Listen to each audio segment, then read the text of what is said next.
సంవత్సరం గ్యారెంటీ చదువుతారా గట్టిగా? పాస్ కావడం ఊరకు పాస్ కావడం కాదు, మంచి మార్కుల్లో పాస్ కావాలి. పాస్ కూడా అందరూ పాస్ అవుతున్నారు. మా రోజుల్లో నేను 10వ క్లాస్ కావడం అంటే 7th క్లాస్ వస్తే అదో గొప్ప, అబ్బో అబ్బాయి 7th క్లాస్ వచ్చేవాడు. ఇప్పుడే 9 వస్తే అబ్బా ఫస్ట్ క్లాస్ అంటున్నారు. 9.6 అంటారు కదా మీరు. అట్లా మంచి మార్కులు వస్తేనే మీకు ఇంటర్మీడియట్కి భవిష్యత్తు ఉంటుంది. ఓకేనా? అందులో బాగా చదవండి.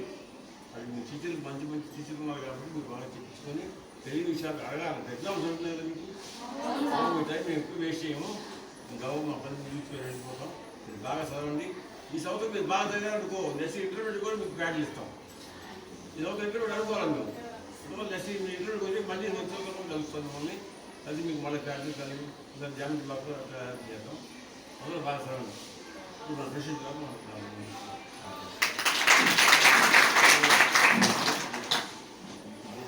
గౌరవ యాజమాన్య సభ్యులు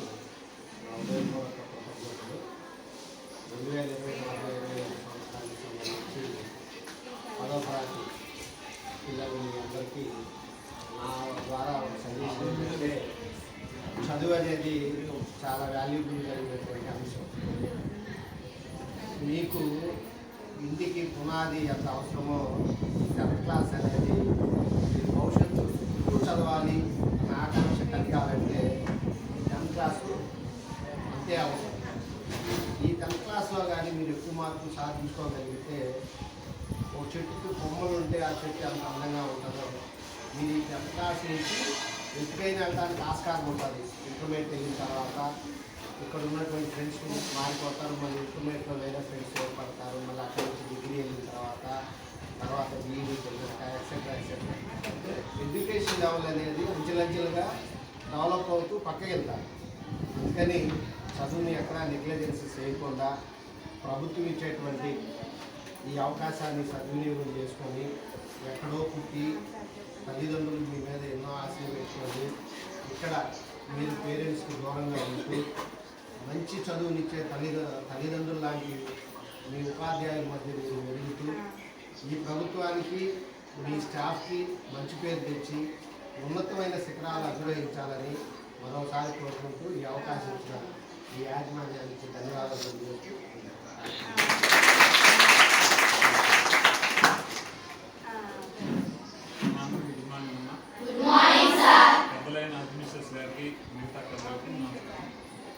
చదువు అంటే చదవటం రాయటం వస్తే చదువు వచ్చినట్లేనా? మరి ఇంకేం రావాలి? ఓకే, తెలియని విషయాలు తెలుసుకోవడం ఎక్కడైనా తెలుసుకోవచ్చు.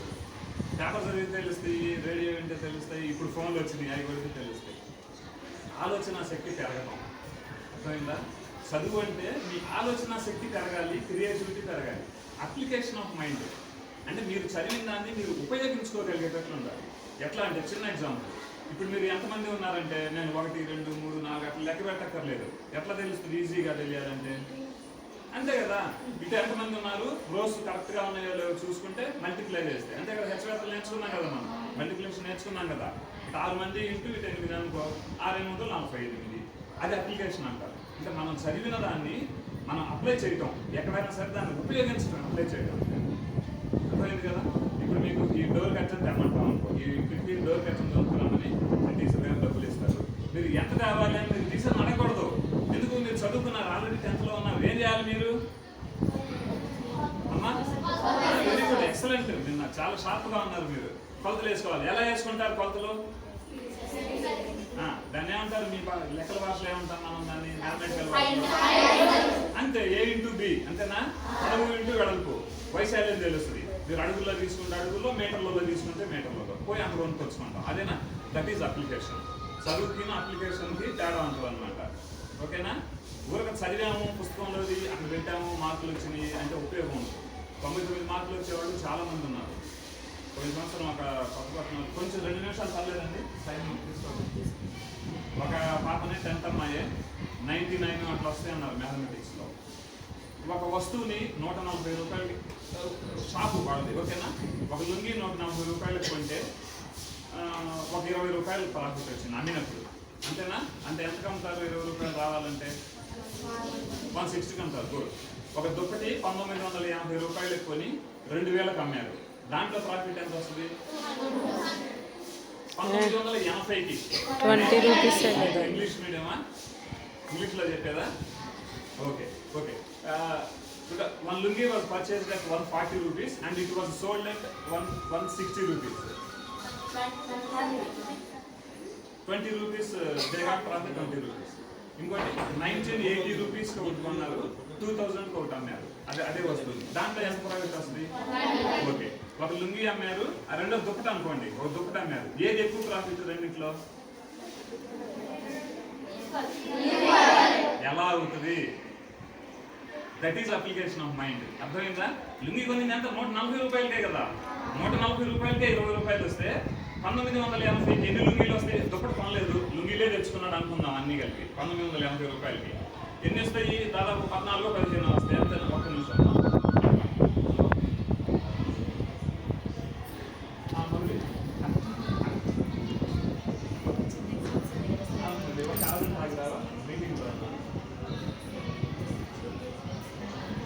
అర్థమైందమ్మా? వాడు దుప్పటి కొనకుండా వాడు 15-14 లుంగీలు వస్తాయి కదా, 140 రూపాయలు చొప్పున. అప్పుడు 14-20 వస్తాయి కదా. మరి అక్కడ వచ్చిన ఒక 20 కదా, ఈక్వల్ ఎలా అవుతుంది? అందుకని పర్సంటేజ్లు చెప్తారు. పర్సెంట్ అంటే పర్సెంట్, 2 వర్డ్స్ అవి. పర్ అంటే పర్సెంట్ అంటే 100, సెంట్ అంటే 100. సెంటనరీ అంటే 100 సంవత్సరాలు. తెలుసా? సెంచరీ అంటే ఇంట్రెస్ట్ ఉంటుంది కదా, మీకు చూడకపోయినా మీకు అవకాశం ఉందో లేదో చూడటానికి. సెంచరీ కొట్టడం అంటారు, విన్నారు కదా. సెంటనరీ, ఈ మాటలన్నీ విన్నారు కదా. అంటే 100కి సంబంధించిన వర్డ్ సెంట్ అంటాం. పర్సెంట్ 100కి ఎంత? మనం పోల్చాల్సిన రాసులు సమానం కానప్పుడు, సమానం ఎలా కాదు? ఇది 140, అది 1980. సమానం కాదు కదా. సమానం కానప్పుడు రెండింటిని 100కి తీసుకురావటాన్ని పర్సెంట్ అంటాం మనం. 100కి తీసుకొస్తే ఈక్వల్ చేయొచ్చు మనం రెండింటిని, కొన్న రేటుని. దీన్ని 100కి కొన్న రేటుని తీసుకురండి, 1980ని కొన్న రేటుని 100కి కంపేర్ చేసుకోండి. అప్పుడు పర్సంటేజ్ చూసుకుంటే మనం ఏది ఎక్కువ వస్తుంది? ఇక్కడ 140కే 20 రూపాయలు వచ్చినప్పుడు 1980కి ఎంత రావాలి? 20 రావాల్సిందే కదా. మరి ఈక్వల్ ఎట్లా అవుతుంది? That is application of mind. ఓకేనా? చదవటం అంటే కూడా చదవటం, రాయటం, చేతవటం, చదవటం కాదు. మీ ఆలోచన పెరగాలి. అర్థమైందా? క్రియేటివిటీ పెరగాలి, మీ అప్లికేషన్ ఆఫ్ మైండ్ పెరగాలి. అది చదవటం అంటే. ఇంకోటి, మీకు ఇంకొక అదృష్టం ఏంటంటే మీరు గవర్నమెంట్ స్కూల్స్లో ఉన్నారు. ప్రైవేట్ స్కూల్స్లో కంటే ఇక్కడ మంచి టీచర్స్ ఉంటారు. రీజన్ ఏంటంటే కొన్ని వేల మందిలో వీళ్ళు ఎగ్జామ్స్ రాసి, నీట్ టెట్ అనేది ఎగ్జామ్ ఉంది, ఇంకోటి ఏదో ఈ మధ్య, ఆ టెట్ పాస్ అయ్యి, ఎగ్జామ్ పాస్ అయ్యి, ఇంటర్వ్యూలకు వెళ్ళి ఇన్ని ఫిల్టర్ అయ్యి వస్తారంటే ఇంత స్టఫ్ ఉన్న టీచర్స్ మీకు ఉన్నారు. మీకు ఏమైనా డౌట్స్ వస్తే టీచర్లను వెంటబడి అడగాలి. అర్థమైందా? మీరు ఏమైనా అనుకుంటారేమో, పక్కన పాప ఏమైనా అనుకుంటుంది, నేను అడిగితే అమ్మాయి ఏమైనా అనుకుంటుందేమో, ఇది కూడా రాదా అని. రాకపోతేనే కదా అడిగేది. అంతేనా? వస్తే కూడా అడుగుతారు, అడగరు కదా. రాకపోతేనే కదా. ఆమెకు వస్తే రావచ్చు, ఆ అమ్మాయికి ఇంకొకటి రాకపోవచ్చు, మీకు ఇంకొకటి వచ్చు, ఆమెకు రాదు. ఆమెకు అది వచ్చినప్పుడు మీకు రాకపోవచ్చు. అడగటంలో తప్పు లేదు. ఏదన్నా రాకపోతే టీచర్స్ని అడగటానికి మొహమాట పడవాకండి. వాడు ఉందే మీకు చెప్పడానికి. మీరు అడిగితే వాళ్ళు ఇంకా ఇంట్రెస్ట్గా చెప్తారు. అర్థమైందా? టీచర్స్ బాగా ఇంట్రెస్ట్ ఉంటారు మీకు చెప్పడానికి. మీ లక్ ఏంటంటే మీరు గవర్నమెంట్ స్కూల్స్లో ఉన్నారు. ప్రైవేట్ స్కూల్స్లో కూడా ఈక్వల్గా ఉంటారు చాలా మంది. ఇప్పుడు ఒక 10 సీట్లు ఉన్నాయనుకోండి అమ్మా, ఒక 100 మంది రాసినప్పుడు 10 మందే సెలెక్ట్ అవుతారు. అవును కదా? కానీ బయట స్కూల్స్లో ఈ 10 మంది ఖచ్చితంగా క్వాలిఫైడ్ మంచి స్టఫ్ ఉన్న వాళ్ళే ఉంటారు కదా. బయట స్కూల్స్లో కూడా ఉండొచ్చు, అందరూ ఉండకపోవచ్చు. ఎందుకంటే మీకు ఉంటుంది, all enzymes are proteins but all proteins are not enzymes. ఉందా మీకు? అంటే 10th ఉన్న వాళ్ళు అందరూ పొడిగాటోళ్ళు అన్నారు అనుకో, అంటే మిగతా వాళ్ళు పొడిగోళ్ళు ఉండకుండా కాదు కదా. 9th కూడా కొంతమంది పొడిగట్టోళ్ళు ఉండొచ్చు కదా. కానీ 10th అందరూ పొడిగోళ్ళే. దాని అర్థం ఏంటి? మిగతా పొడిగోళ్ళు అందరూ 10th, 9th ఒక పొడిగాట అమ్మాయి ఉంది, 10th అమ్మాయి కాదు. అంటే పొడిగాటోళ్ళు అందరూ 10th కాదు, కానీ 10th ఉన్న వాళ్ళందరూ పొడిగాటోళ్ళు. అట్లనే మీకుండే టీచర్లు బాగా స్టఫ్ ఉంటుంది, వాళ్ళ మంచి క్వాలిఫైడ్, మంచి నాలెడ్జ్ ఉంటుంది. మీరు వెంటబడి చెప్పించుకోవాలి, మీ బాధ్యత. అడగటమే వెంటబడి, మేడం నాకు ఇది అర్థం కాలేదు, ఇంకోసారి చెప్పండి. చెప్తారు కదా, వాళ్ళే హెసిటేట్ పడతారా మిమ్మల్ని? మరి ఇంకేం మీకు హ్యాపీ కదా. రేపు ఇంటర్మీడియట్కి వెళ్ళిన తర్వాత నాలెడ్జ్ ఏంటి? ఆల్రెడీ మీరు ఎగ్జామ్స్ ముంగిట్లో ఉన్నారు. ఒక వారం రోజుల్లో మీకు పరీక్షలు అయిపోతుంది. ఈ సంవత్సరం ఇప్పుడు మేము ఎంత చెప్పినా కూడా ఇది అంత ఉపయోగం లేదు. కానీ మీకు ఫర్దర్గా ఇంతతో ఎడ్యుకేషన్ ఆపరు కాబట్టి మీరు ఏ క్లాస్కి వెళ్ళినా ఒకటే గుర్తుపెట్టుకోండి, కో ఎడ్యుకేషన్కి వెళ్తారు ఎక్కువ మంది మీలో ఇంటర్మీడియట్కి. ఇప్పటివరకు ఇది అలవాటు పడి ఉన్నారు. ఆ అబ్బాయి ఏమన్నా అనుకుంటాడేమో మనం అడిగితే, లేకపోతే పక్కన వాళ్ళు ఏమన్నా అనుకుంటారు, ఇవన్నీ వదిలిపెట్టండి. 2 ఏళ్ళు పోతే వాడెవడో మనమెవరో, మళ్ళీ మన చదువు మనదే. 2 సంవత్సరాలే కదా ఇంత కలిసి ఉండేది. వాళ్ళు ఎటో వెళ్ళిపోతారు, మనం ఎటో వెళ్ళిపోతాం. అనుకునేవ్వండి. అయినా మనకు రాకపోతేనే కదా అడుగుతుంది, అదొకటి నేర్చుకుంటున్నా. ఓకేనా? ఇంకొక చిన్న సలహా ఏంటంటే పేపర్ చదివే అవకాశం ఉంటే చదవండి. చాలా నాలెడ్జ్ వస్తుంది పేపర్లో. న్యూస్ పేపర్ చదవటం అనేది చాలా నాలెడ్జ్ ఉంటుంది దాంట్లో. అండ్ మరీ వరకు అక్కడ యాక్సిడెంట్ అయింది ఇక్కడ అటువంటి ఏం అవసరం లేదు, కానీ మిగతా కొద్దిగా ఇంపార్టెంట్ వార్తలు, ఎడిటోరియల్స్ అది చదవటం అలవాటు చేసుకుని ఓకే అమ్మా. Okay, all the best.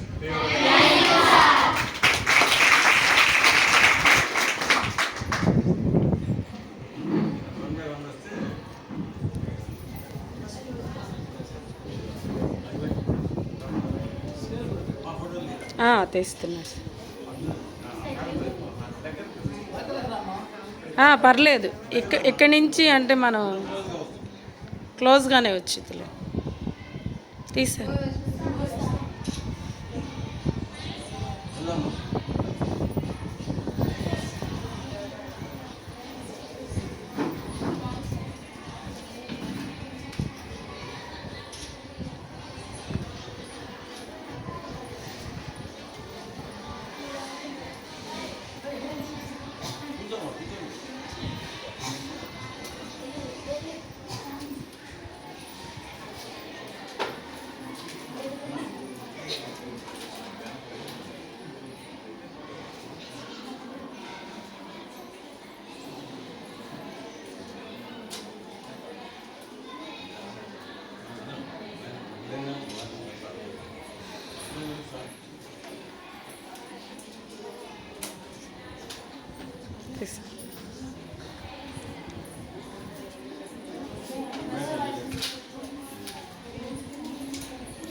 తీసామండి.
తీసా తీసా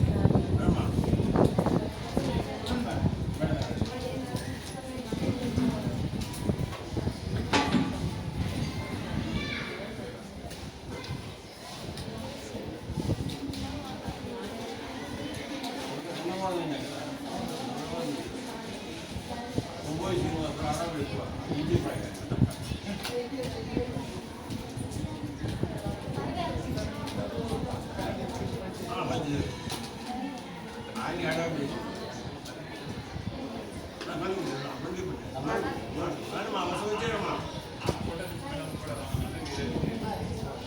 పర్లేదు మామయ్య పర్లేదు వద్దా అమ్మాయి చేస్తారు.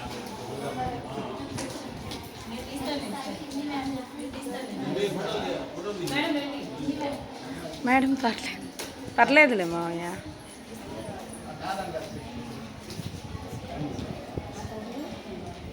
అంతే సార్ ఫోటోసేగా వీడియో కాదు వీడియో ప్లస్ ఫోటో ఇది లేదు నాకు మధుర నొక్కుతూ ఉండాలా ఇది ఇదేగా ఫోటోది మేడం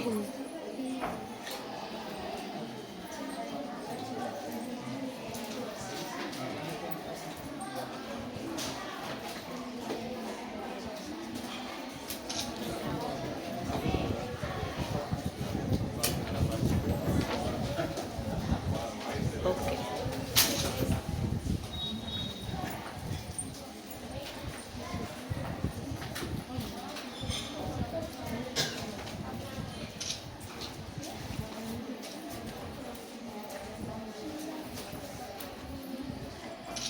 ఓకే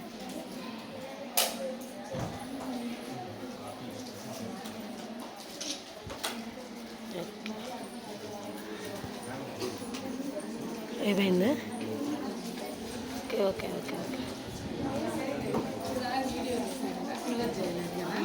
క్లోజ్ చేయాలి ఇప్పుడు క్లోజ్ చేస్తాం 38 మెంబర్స్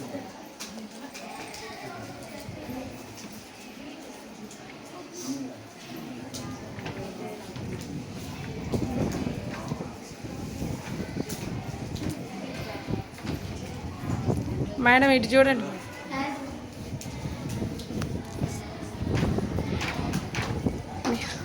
నాకెందుకు మామయ్య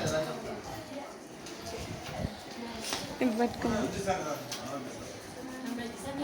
వీడియో అట్టాగే శ్రీరాజన్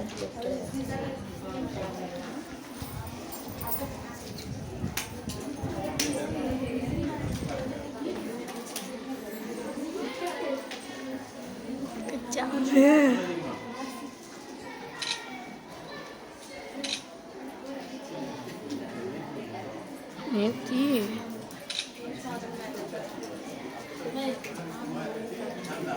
వీడియో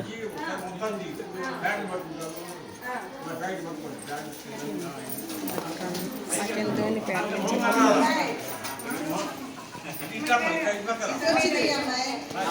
అంతా ఇలా జరిగింది. అంతా ఇలా జరిగింది.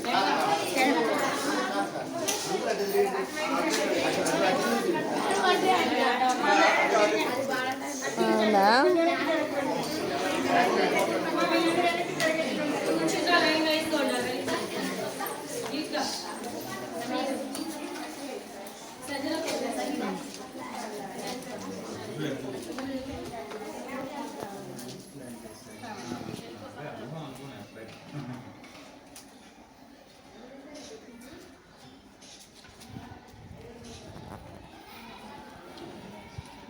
ఇవే బాగా రావాలి.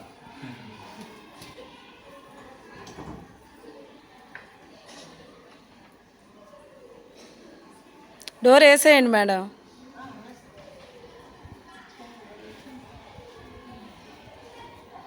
Okay sir